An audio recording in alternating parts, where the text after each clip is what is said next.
Hello everyone, welcome to our 10 minute study series. In today session हम discuss करेंगे advances against gold ornament part 2। यानी कि ये topic काफ़ी पड़ा था और हमने ये डिस्कस किया था कि काफ़ी इंपॉर्टेंट है from examination point of view. तो आफ्टर वाचिंग दिस वीडियो आपको क्लियरली पता चल जाएगा कि इसकी कितनी इंपॉर्टेंस है और कौन कौन से क्वेश्चन आप एक्सपेक्ट कर सकते हो एग्जाम में। And if you targeting JAIIB November 2025, you should have a fair idea of previous year questions, most important topic and important MCQs. इनका हमने बहुत ही बढ़िया पीडीएफ डॉक्यूमेंट तैयार किया। आप डिस्क्रिप्शन बॉक्स में जाके फाइल को एक्सेस कर सकते हैं, बिकॉज ये आपको रियल एग्जाम का पैटर्न बताते हैं। आपके पीवाईक्यू काफी इंपॉर्टेंट रहते हैं किसी भी एग्जाम की जब आप प्रिपरेशन करते हैं। मोस्ट इंपॉर्टेंट टॉपिक से आपको हाई वेटेज वाले टॉपिक के बारे में क्लैरिटी मिलती है एंड इंपॉर्टेंट एमसीक्यूज की प्रैक्टिस करने से स्पीड और एक्यूरेसी दोनों इंक्रीज होती है। तो चलिए अब डिस्कस करते हैं इंपॉर्टेंट एस्पेक्ट्स को ही हमने कंटिन्यू करना है। तो जो आरबीआई है ना, आरबीआई ने अपनी मॉनेटरी सीलिंग जो है गोल्ड लोन की अंडर बुलेट रीपेमेंट स्कीम के बारे में हमने डिस्कस किया था, जहां पे आप प्रिंसिपल एंड इंटरेस्ट दोनों एक साथ ही पेमेंट करते हो। ठीक है, वो आपकी बुलेट रीपेमेंट स्कीम कहलाई जाती है। प्रिंसिपल और इंटरेस्ट के एक साथ आप एक ही बारे में पेमेंट कर रहे हैं। तो वहां पे है ना, लिमिट को, सीलिंग को, जो मॉनेटरी सीलिंग रखी गई थी उसको इंक्रीज कर दिया from 2 lakh rupees to 4 lakh rupees for urban cooperative banks. UCB के केस में ये लिमिट 4 लाख कर दी गई है। पहले कितनी थी? 2 लाख थी। ओके। अब जब लोन क्लोजर होता है तो gold ornament should be return to pledger. Pledger यानी बोरोवर, जिसने जो गोल्ड ऑर्नामेंट्स को गिरवी रखा था बैंक के पास और लोन दिया था बैंक ने उसको, तो वो बैंक के पास प्लेज किए गए थे। तो जब लोन क्लोजर हो गया यानी कि बोरोवर ने लोन की रीपेमेंट कर दी, तो वो गोल्ड ऑर्नामेंट्स को बैंक को वापस करना होता है बोरोवर को। और इसके लिए कितना मैक्सिमम टाइम पीरियड मिलता है? 7 डेज के अंदर वो रिटर्न करें। अगर वो नहीं करते तो हमने डिस्कस किया था कि पेनल्टी कितनी रहती है, 5000 पर डे के हिसाब से उनको पेनल्टी लगेगी अगर वो टाइम से बोरोवर को उनके गोल्ड ऑर्नामेंट्स को जो रिटर्न नहीं करते हैं, जब बोरोवर ने पूरा का पूरा अमाउंट जो है पे बैक कर दिया है। जब आपका गोल्ड लोन क्लोज हो जाता है तो बैंक क्या कर सकता है? आपके ऑर्नामेंट्स को अपने पास रख सकता है अगर कोई और ओवरड्यू लोन चल रहा है आपके नाम पे सेम बैंक में। अब मान लीजिए जिस गोल्ड पे आपने लोन लिया था, आपका लोन जो कंप्लीट हो गया, अब बैंक ये देखेगा कि क्या और लोन है जिसकी पेमेंट आप नई टाइम से कर रहे हो, तो उस केस में बैंक के पास ये राइट होता है, बैंक आपके ऑर्नामेंट्स को रख सकता है अपने पास, क्योंकि आपका दूसरा लोन है उसकी पेमेंट भी पेंडिंग चली हुई है। और अगर आप डिफॉल्ट करते हो तो बैंक क्या कर सकता है? बैंक के पास राइट होता है, bank can sell placed ornaments by auction और प्राइवेट सेल। पर इस केस में एक कंडीशन होती है कि वो बोरोवर को एक रीजनेबल नोटिस प्रोवाइड करेगा as per the Indian Contract Act. अगर बैंक विदाउट एनी नोटिस आपके ऑर्नामेंट्स को सेल कर देता है और आपको पता ही नहीं है, आपको नोटिस ही नहीं दिया गया, तो उस केस में जो भी लॉस होगा ना, जो भी लॉस होगा उसकी भरपाई बैंक करेगा। बैंक को कंपनसेट करना पड़ता है बोरोवर को, बिकॉज आपने बोरोवर को नोटिस नहीं दिया एंड विदाउट नोटिस ही आपने उसके ऑर्नामेंट्स को ऑक्शन या सेल कर दिया, प्राइवेट सेल कर दी। तो आप ऐसा कुछ डिसीजन ले रहे हो, बोरोवर ने डिफॉल्ट किया, तो it is the responsibility of bank कि वो बोरोवर को प्रॉपरली एक नोटिस दे, रीजनेबल नोटिस दे, और ये कहें कि हम आपका गोल्ड अब सेल कर रहे हैं क्योंकि आपकी साइड से जो है लोन का अमाउंट जो है पे बैक नहीं हो रहा है।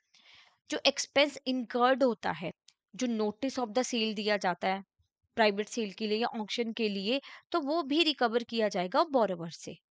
गोल्ड को बेचने के लिए जो नोटिस दिया जाएगा ना कि सेल है, प्राइवेट ऑक्शन है, प्राइवेट सेल है या ऑक्शन रखी हुई है, तो उसका भी पैसा बोरोवर से रिकवर किया जाता है।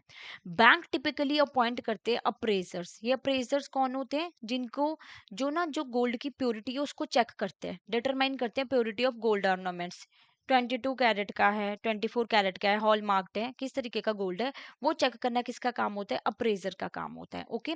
एनपीए नॉर्म्स, जो लोन ग्रांट किया जाता है इस कैटेगरी में, उसको भी एनपीए नॉर्म्स के अंडर लाया गया है। यानी कि अगर आपने गोल्ड के अगेंस्ट लोन लिया है और 90 डेज तक आपने पेमेंट नहीं की है लोन की, तो फिर वो क्या बन जाता है? आपका एनपीए बन जाता है। तो सेम ही नॉर्म्स फॉलो होते हैं ये गोल्ड लोन के अगेंस्ट भी। अब क्या प्रिकॉशंस लेनी चाहिए? केवाईसी कंप्लाइंस हो, प्रॉपर केवाईसी करनी है, ओनरशिप वेरिफिकेशन होनी चाहिए properly by obtaining a declaration from the borrower. Borrower से डिक्लेरेशन लेनी पड़ती है, ठीक है, जिसमें ये बोला जाता है कि बोरोवर ये बता रहा है कि ये गोल्ड मेरा ही है, तो जो मैंने गोल्ड आपको गिरवी रखवाया वो मेरे ही नाम पे है, तो ये ओनरशिप वेरिफिकेशन करना बहुत ज़रूरी हो जाता है। एक डिक्लेरेशन ली जाएगी बोरोवर से, जिस पे बोरोवर साइन करेगा और ये बोलेगा सेल्फ डिक्लेरेशन की जो गोल्ड मैं बैंक के पास गिरवी रखवा रहा हूँ, ये मेरा ही गोल्ड है। कोई कल को कोई दूसरा आके ये ना बोल दे कि नहीं ये गोल्ड तो मेरा था। ठीक है, तो इसलिए डिक्लेरेशन लेना बहुत जरूरी होता है, ओनरशिप वेरिफिकेशन करना बहुत जरूरी है। सिक्योर हैंडलिंग, जो ऑर्नामेंट्स है जो प्लेज किए गए हैं, जो ज्वेलरी प्लेज की गई है बैंक के पास, उसको ना रिलीज किया जाता है strictly in the authorised officials room to mitigate risk. कि एक लॉकर में आप जो है गोल्ड को रखते हो और ऑफिशियल्स रूम में ही जो है ना प्लेज जो रिलीज किया जाता है, सबके सामने नहीं किया जाता। जैसे जब आपने गोल्ड को गिरवी रखवाया तो सबके सामने नहीं होगा, जब बाकी एम्प्लॉयज भी वहां पे काम कर रहे हैं। एक ऑफिशियल्स का जो रूम होता है वहीं पे आप प्लेज करते हो, और जब वापस भी करना है गोल्ड तो भी सेम रूम में ही होता है, सो दैट कि रिस्क ना रहे। बैंक को अपॉइंट करना होता है अप्रूव्ड ज्वेलर या श्रॉफ और एज एन अप्रेजर, जो सिक्योर करते हैं adequate indemnity from them in the form of cash and indemnity bond भी साइन करवाया जाता है। और ये अपॉइंट किया जाता है कि वो गोल्ड की प्योरिटी को पता लगा सके कि कितनी गोल्ड की प्योरिटी और कितना लोन हम इसके अगेंस्ट दे सकते हैं। आइडियली जो वैल्यूएशन है ना वो तो होनी चाहिए बैंक प्रीमाइसिस में, बैंक के अंदर ही वैल्यूएशन होनी चाहिए, जो ये स्टॉफ अप्रेजर चेक करेंगे purity of the gold. But अगर वो पॉसिबल नहीं हो पाया ड्यू टू एनी रीजन, तो प्रिकॉशंस लेने पड़ते हैं ड्यूरिंग ट्रांजिट। जब आप गोल्ड को एक जगह से दूसरी जगह लेके जा रहे हो, यहाँ पे आप लॉक्ड बॉक्स यूज करोगे with keys. Keys held separately by bank and the appraisal. एक की बैंक के पास होती है और एक अप्रेजर के पास होती है। और जो ट्रांसपोर्टेशन होती है ना, जो गोल्ड आप लेके जा रहे हो, जो वैल्यूएशन आप कर रहे हो बैंक प्रीमाइसेस में तो नहीं हुई, कहीं और कर रहे हो, तो वो रिस्पॉन्सिबल स्टाफ मेंबर ही अकॉम्पनी करेगा बोरोवर को, जब भी ये valuation out of bank premises की जाती है। तो bank should ensure the ornaments against loss while in transit. तो यहाँ पे इंश्योरेंस भी होनी चाहिए अगेंस्ट ऑर्नामेंट्स, क्योंकि अगर कोई लॉस हो गया ट्रांजिट के टाइम तो उसकी भरपाई कैसे की जाएगी, चोरी होगी कोई। ठीक है, तो ये सारी प्रिकॉशंस ली जाती हैं। अब डिटेल सर्टिफिकेट, अप्रेजर सर्टिफिकेट जो होता है it should be detail the description. बताइए, जो श्रॉफ या अप्रेजर ने प्योरिटी चेक की तो उसमें एक सर्टिफिकेट बनाया जाता है, उसमें बताया जाता है कि क्या डिस्क्रिप्शन है, फाइनेंस क्या है, ग्रॉस और नेट वेट गोल्ड का क्या रहा है। इसमें ना स्टोन, एलॉय, स्ट्रिंग्स, फास्टनिंग, ये जो डोरी वगैरह होती है, रिंग्स होती है, ये सबको एक्सक्लूड कर दिया जाता है। जो रियल गोल्ड की वैल्यू होती है उसको चेक किया जाता है, जो प्रिवेलिंग मार्केट प्राइस चल रहा होता है। ओनली द गोल्ड कंटेंट, यहाँ पे हमें दिख रहा है कि जो गोल्ड कंटेंट है वो ही कंसीडर किया जाएगा लोन वैल्यू के लिए। लेबर चार्जेस भी इसमें एक्सक्लूड कर दिए जाते हैं। तो जो किसी की एक रिंग है या किसी की एक चेन है जो उसने दी है बैंक के पास, तो ऑब्वियसली अगर उसमें स्टोन लगे ना, उनको वैल्यूएशन में नहीं माना जाता, उसमें वो नहीं कंसीडर किया जाता। जो एक्चुअल में गोल्ड है, जो एक्चुअल में गोल्ड यूज हुआ है, वही गोल्ड कंटेंट यूज होगा लोन वैल्यू मेजर करने के लिए, और इसमें लेबर चार्जेस को भी एक्सक्लूड कर दिया जाता है। अप्रेजर को साइन करनी होती है वैल्यूएशन रिपोर्ट, और जो फिर रखी जाती है विद द लोन डॉक्यूमेंट्स। जो ये रिपोर्ट बनाई अप्रेजर ने शॉप ने, जिसमें इसने बताया एक सर्टिफिकेट में डिटेल दी, डिस्क्रिप्शन, फाइनेंस, क्रॉस और नेट वेट बताया गोल्ड का, उसको साइन भी करना होता है जिस अप्रेजर ने उसकी वैल्यूएशन की। और उस जो सर्टिफिकेट्स है, जो रिपोर्ट है, उसको रखा जाता है लोन डॉक्यूमेंट के साथ। प्रेफरेंस किसको दी जाती है, हॉलमार्क ज्वेलरी को दी जाती है, बिकॉज इन पे तो प्योरिटी का कोई वही क्वेश्चन नहीं उठता ना, तो ये तो ऑलरेडी प्योर है। अगर हॉलमार्क ज्वेलरी है, 24 कैरेट की ज्वेलरी है, 22 कैरेट की ज्वेलरी है, तो वो क्या होगी, प्योर ही कंसीडर की जाती है, बिकॉज ऑफ हॉलमार्क है, और प्रेफरेंस इन्हीं को दी जाती है। बैंक को कंसीडर करना होता है advantages of hallmark jewellery when deciding margin and interest rate. जब भी बैंक मार्जिन और इंटरेस्ट रेट डिसाइड करते हैं ना, तो उनको ये एडवांटेजेस ऑफ हॉलमार्क ज्वेलरी को कंसीडर करना पड़ता है। लोन जो होते हैं they are based on the market value and purity of the gold. यहाँ पे आप क्या करते हो, using the average closing price of 22 carat gold for preceding 30 days as quoted by the Indian Boolean and jewellery Association Limited. ये चीज आपको, ये इंपॉर्टेंट है from examination point of view, तो आपको पता होना चाहिए कि जो लोन होते हैं ना किसके ऊपर बेस्ड है, जो मार्केट वैल्यू और प्योरिटी ऑफ द गोल्ड क्या है, तो उसको कैसे कैलकुलेट किया जाता है। यहाँ पे एवरेज ली जाती है, जो क्लोजिंग प्राइस होता है आपका 22 कैरेट गोल्ड का 30 दिन पहले का, उसकी एवरेज ली जाएगी। और ये कौन बताता है हमें, Indian Boolean and jewellery Association limited. तो ये एग्जाम में क्वेश्चन आया था और आने के भी चांसेस हो सकते हैं, तो आपको इस ऑर्गेनाइजेशन के बारे में पता होना चाहिए।